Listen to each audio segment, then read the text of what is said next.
പ്രവി എൻ്റർടൈൻമെൻറ്റ്സിൻ്റെ പുതിയ വീഡിയോയിലേക്ക് എല്ലാവർക്കും സ്വാഗതം.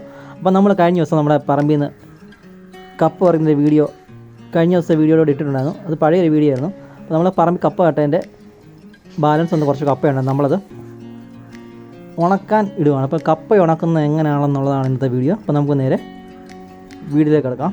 അപ്പോൾ ഇത് നമ്മൾ കഴിഞ്ഞ എപ്പിസോഡിനകത്ത് നമ്മൾ ഇട്ടിട്ടുണ്ടായിരുന്നു. നമ്മളിത് കഴിഞ്ഞ വർഷം നട്ട കപ്പ അത് പറിച്ച് നമ്മുടെ അയൽവക്കത്തുള്ളവർക്കൊക്കെ കൊടുക്കാൻ വേണ്ടി കുറച്ച് എടുത്ത് കുറച്ചതിന് ശേഷം ബാക്കി വന്ന കപ്പയാണിത്.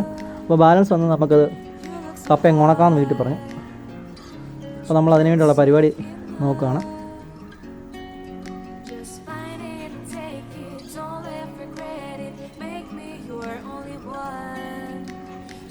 അപ്പോൾ നമ്മൾ കപ്പയൊക്കെ എടുത്തിട്ടുണ്ട്. നമ്മൾ കപ്പയെല്ലാം എടുത്ത്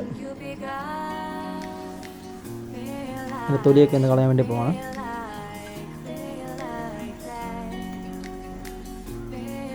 അപ്പോൾ വൈകുന്നേരത്തെ ഉള്ള പരിപാടിയാണിത്. വൈകിട്ട് വീട്ടിലെല്ലാം സീരിയലൊക്കെ കാണുന്ന സമയത്ത് സീരിയലും കണ്ട് കപ്പയും പൊളിച്ച് അംഗം കണ്ട് താളി ഉടയ്ക്കുക എന്നുള്ളതിൻ്റെ ഒരു ഇതുണ്ടല്ലോ, എന്ന രീതിയിലാണ്. അപ്പം കപ്പ പൊളിച്ചുകൊണ്ടിരിക്കുകയാണ്. അപ്പോൾ ഞാനും അച്ഛനും അമ്മയും ഒരുമിച്ചാണ് ഇത് പൊളിച്ചുകൊണ്ടിരിക്കുന്നത്. ഇടയ്ക്ക് ഞാൻ വീഡിയോ എടുക്കുന്നുണ്ട്.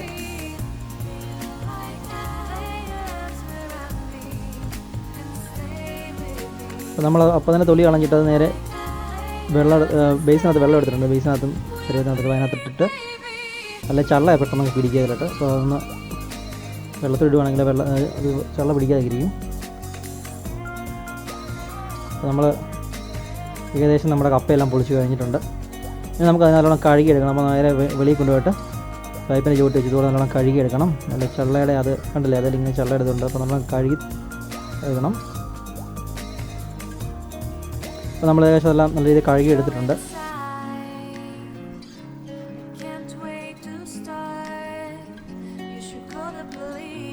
നമ്മളിതുപോലെ കഴുകിയതിന് ശേഷം വേറെ പാത്രത്തിൽ ഇടേണ്ടത് അത് ഒന്നുകൂടെ ഒന്ന് കഴുകണം. അപ്പോൾ നമ്മൾ വീണ്ടും അത് കഴുകിയിട്ടുണ്ടായിരുന്നു. അപ്പോൾ നമ്മൾ കഴുകി നല്ല വൃത്തിയായിട്ട് കപ്പ് ഇട്ടിട്ടുണ്ട്. അപ്പോൾ നമ്മളിതുപോലെ കൊത്തിയരിയുമാണ് കപ്പ. ഇതുപോലെ കൊത്തിയരിഞ്ഞ് നല്ലൊരു ടൈം പാസ്സാണിത്. അപ്പോൾ നമുക്ക് ചില സമയത്തൊക്കെ ഉണക്കപ്പയും ഇച്ചിരി തേങ്ങാപ്പീരൊക്കെ ഇട്ട് വേവിച്ച് കഴിയുന്ന നല്ല രുചിയാണ്. ഇവിടെ കട്ടൻ കാപ്പി ഉണ്ട്, സൂപ്പറായിരിക്കും. അപ്പോൾ നമ്മൾ കപ്പയെല്ലാം നല്ല രീതിയിൽ കൊത്തി അരിഞ്ഞെടുത്തിട്ടുണ്ട്. അതിനുശേഷം നമുക്ക് ഒന്നുകൂടെ ഒന്ന് കഴുകിയെടുക്കണം.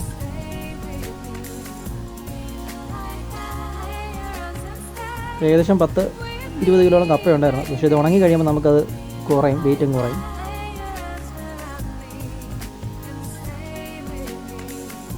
അപ്പോൾ നമ്മൾ ഇതൊന്നും ഒന്ന് കഴുകാൻ പോകണം.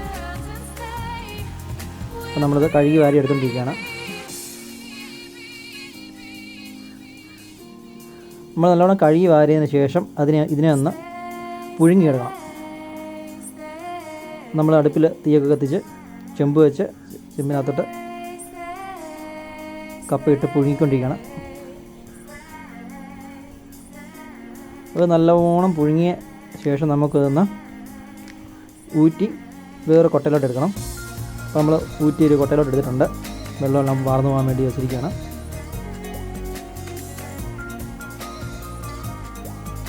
അപ്പം വെള്ളമെല്ലാം വാർന്ന് കിട്ടിയതിന് ശേഷം നമ്മൾ നല്ല ചൂടുള്ളിടത്ത് ഇത് നിരത്തിയിടണം. ഇത് നല്ല ചൂടുള്ളതുകൊണ്ട് നമ്മൾ പെരപ്പുറത്തിന് ഇട്ടിരിക്കുകയാണ്. ഒരു 3-5 പ്രാവശ്യം ഇട്ടാൽ മതി. നല്ലോണം പെട്ടെന്ന് ഡ്രൈ ആയി കിട്ടും. നല്ലോണം ഉണങ്ങി നല്ല അടിപൊളിയായിട്ട് കിട്ടും. ഉണങ്ങിയ ശേഷം നമുക്ക് ഇത് സൂക്ഷിച്ച് വെച്ചാൽ എത്ര നാൾ വേണമെങ്കിൽ ഉപയോഗിക്കാൻ പറ്റും. ഇപ്പോൾ നമ്മുടെ കപ്പ എല്ലാം ഏകദേശം നമുക്ക് നല്ലോണം ഉണങ്ങി കിട്ടിയിട്ടുണ്ട്. കണ്ടില്ല, സൂപ്പറായിട്ട് ഇട്ടിട്ടുണ്ട്. ഇനി നമുക്കിത് എപ്പോൾ വേണമെങ്കിലും നമ്മുടെ ആവശ്യാനുസരണം എടുത്ത് കുക്ക് ചെയ്യാം. അപ്പോൾ ഇങ്ങനെയാണ് പണ്ടുള്ള രീതികളിലും ഒക്കെ കപ്പ ഉണക്കിയെടുത്തുകൊണ്ടിരുന്നത്. ഇത് എത്ര പേർക്ക് അറിയാം എന്നുള്ളത് എനിക്കറിയില്ല. അറിയാവുന്നവർ ഇതിനെപ്പറ്റി കമൻറ്റ് നമ്മൾ വീഡിയോയ്ക്ക് താഴെ കമൻറ്റ് ചെയ്യുക. അപ്പോൾ നമ്മുടെ ഇന്നത്തെ വീഡിയോ ഇഷ്ടമായെങ്കിൽ ലൈക്ക് ചെയ്യുക, കമൻറ്റ് ചെയ്യുക, സബ്സ്ക്രൈബ് ചെയ്യുക.